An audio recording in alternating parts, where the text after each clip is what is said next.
She said I needed a lesson. I didn't argue, I just watched them drive away.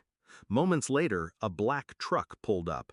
My bodyguard stepped out, calm and ready. I smiled as I climbed in. Her cruelty had ended. This was her last mistake. The rain was relentless.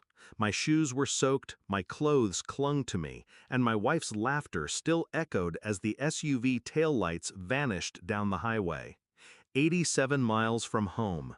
No wallet, no phone. Just the storm and her cruelty. She called it a lesson, but she didn't realize I don't take lessons, I deliver them. When I met her, she pretended to admire my discipline. She said she loved how calm I was, how in control. I thought she respected it. I thought she respected me. Over time, the truth surfaced. She didn't love control. She wanted to break it. She tested me with games, little humiliations disguised as jokes. Her friends cheered her on. I endured it in silence, calculating, because silence is sharper than rage. The signs were everywhere. The way she rolled her eyes when I spoke. The way her friends whispered around her, then smirked at me. The way my credit cards started disappearing from my wallet, always with excuses. Then I overheard her one night on the phone. "He's too calm, too cold. I'm going to show him who's in charge." That was the moment I knew. She didn't just want power. She wanted to see me crawl. But I don't crawl. I don't beg. Instead, I hired someone she didn't know existed. A bodyguard. Silent, efficient, loyal only to me. He didn't stand beside me in public, didn't follow me at dinners. He watched from shadows, a safeguard she never suspected.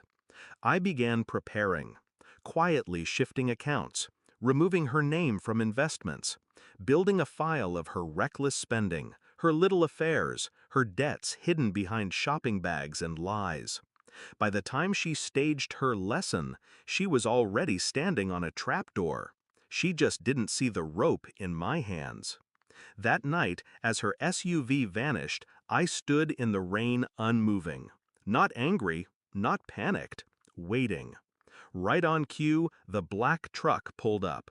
The door opened. My bodyguard stepped out, umbrella in hand. "Sir," he said calmly, like we were leaving an office meeting.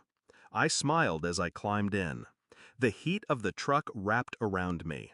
My soaked clothes steamed. "Is everything ready?" I asked. "Yes, sir. Documents are filed, accounts secured. She'll wake up to nothing." We drove back in silence. I stared out at the blur of rain, already rehearsing what would come next. Morning light. She returned home smug, still half drunk from laughter and victory. She didn't expect to find me already there, dry, composed, sipping coffee at the head of the table. Her smile faltered. "How did you?" I slid the folder across the table. Read.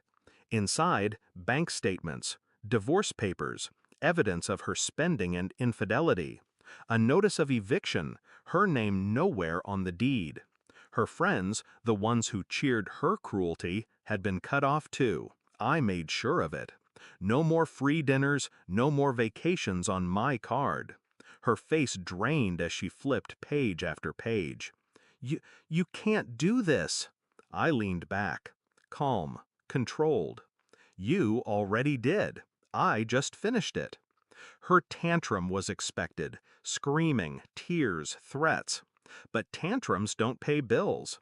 Tantrums don't fight signed contracts and frozen accounts. She tried to call her friends. Their numbers were disconnected, at least for her. I'd already warned them, stay out or sink with her. She tried to move money. There was none left to move. Finally, she tried to run. But the world outside the house didn't belong to her anymore. The house didn't either. By sundown, she was gone, bags in hand. No car, no credit, no allies. Just her reflection in the glass door as it shut behind her. I didn't celebrate. Revenge isn't a party. It's a quiet satisfaction, a steady breath, a return to order. She thought abandoning me on a rainy highway would break me. But I don't break in the rain. I sharpen. Now the house is quiet. My accounts are secure. My life, mine again. She's out there somewhere, telling her version of the story, painting herself the victim. Let her. People always reveal themselves eventually.